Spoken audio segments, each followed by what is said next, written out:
What's up, everybody? Welcome to Podcast Now. I'm Alex, and in this video, I want to talk about Rocksteady's next game. What could it be, and why I believe it's very, very likely to be an Arkham game. Now, funny enough, I was already gonna make this video. I have a list of ideas that kind of go through my mind. Didn't plan on it potentially releasing the same day as the Wonder Woman video. So Monolith and Wonder Woman, Rocksteady and Batman. It's a coincidence, I swear. But no.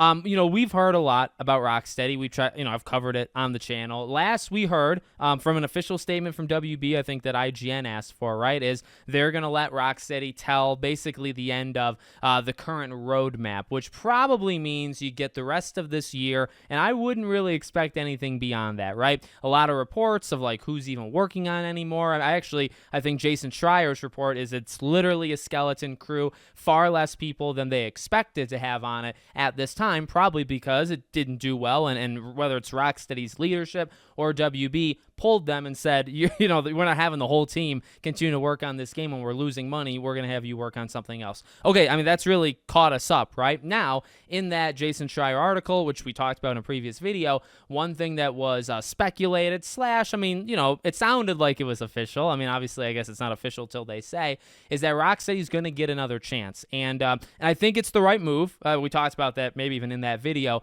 I would hate it even though we don't know if this is even the same Rocksteady that did the Arkham games. In fact, I would heavily bet against that. I would say this is probably a new team. The talent level, you don't know where it is compared to even, say, the Arkham Knight team. Those are very important things to say out loud, because the next part of this is, well, look, I'm still not a fan of shutting down a studio after one failed attempt. I believe in second chances, and I truly believe, in this situation, you've heard enough feedback, you've had enough feedback, you need to have heard what you did wrong and what you're going to do right going forward. If you haven't, then yes, shut them down, like going forward. But I choose to believe they have learned something from this, and they can, I would allow them, if I was in charge, to make another game. Okay, well, the other game's got to be an Arkham game, right? Now, look, and this is actually a pretty big part of this video, so, stay with me here.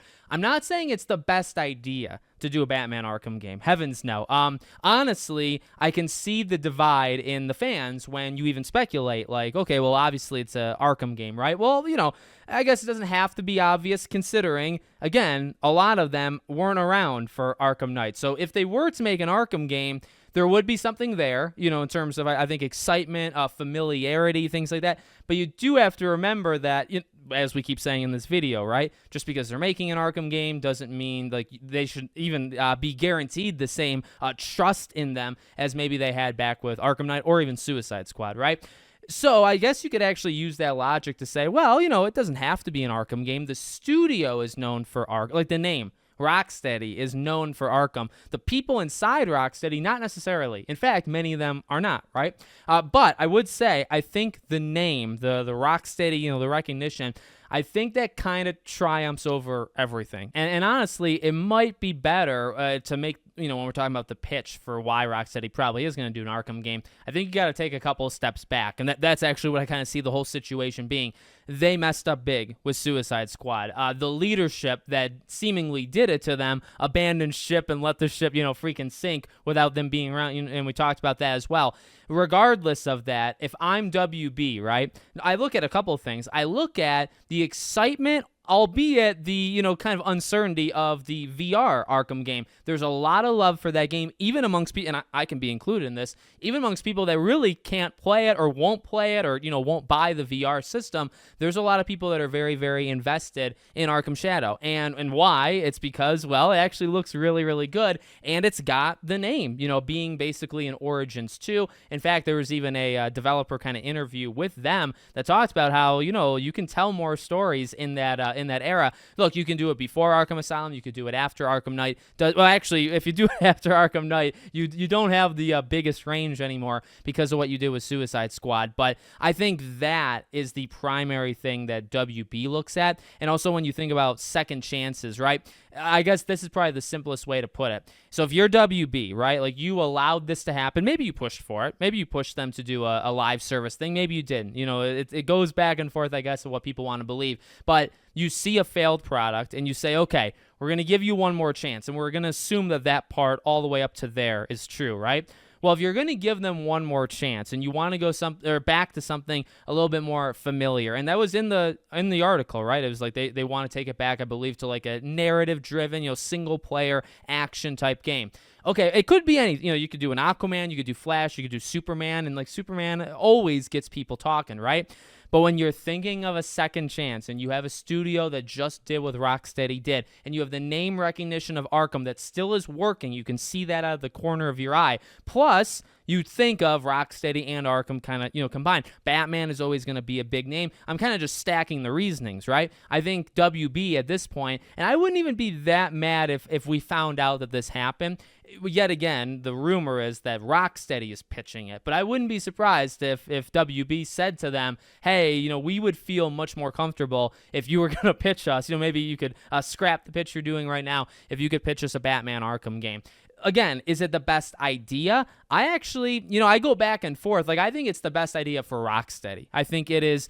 I think it's the safest idea to keep them okay for the time being. And even though, as we keep saying, like a lot of these people weren't there, I feel like it would go back to the bread and butter, right? And for Rocksteady, maybe not for the people, but for the name of Rocksteady. But I feel like you would get almost guaranteed sales. I think maybe people would be like lighter on you, versus if you did something else. If you do a Superman game next, which that is definitely something, you have all eyes on you. Maybe more eyes than were on you leading into Suicide Squad. Do you really want that? Now you could say, well, if you're doing a new Arkham game, you're returning to Arkham after so long, you're doing a full-fledged version, there'd be a lot of eyes on you as well. Yes, again, it kind of goes back and forth. I'm not saying it's the best idea. I think it's the best idea potentially for Rocksteady. I think the best idea in general would be the single player, action adventure type thing. But I actually do think, to spin off and do other characters, I think that would be the best for like the vision of the DC gaming universe, because we always talk about expanding it, and you really don't have that going on. And even if WB Montreal does it or whatever,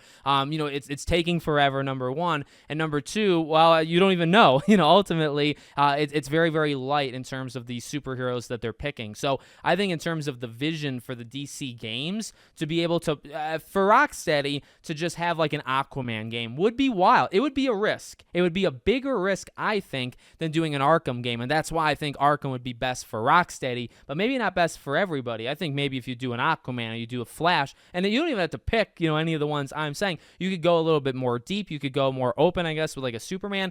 I feel like that would probably be better for like the grand plan, because you can say, okay, we finally did it. And you're kind of hoping that Rocksteady would nail it, right? I guess that's actually it all lies with that point. Like, if you're going to do a Superman open world, action adventure, whatever, single player game, if you're going to do that, and if we assume Rocksteady fails at it, well, then no, don't touch it. In fact, maybe just don't touch anything. That's the scary part, is there's no guarantee they nail any of it. So you probably want to go back, again, to what they're most familiar with. And maybe there are a couple of veterans there that are, used to doing the Arkham stuff or whatever.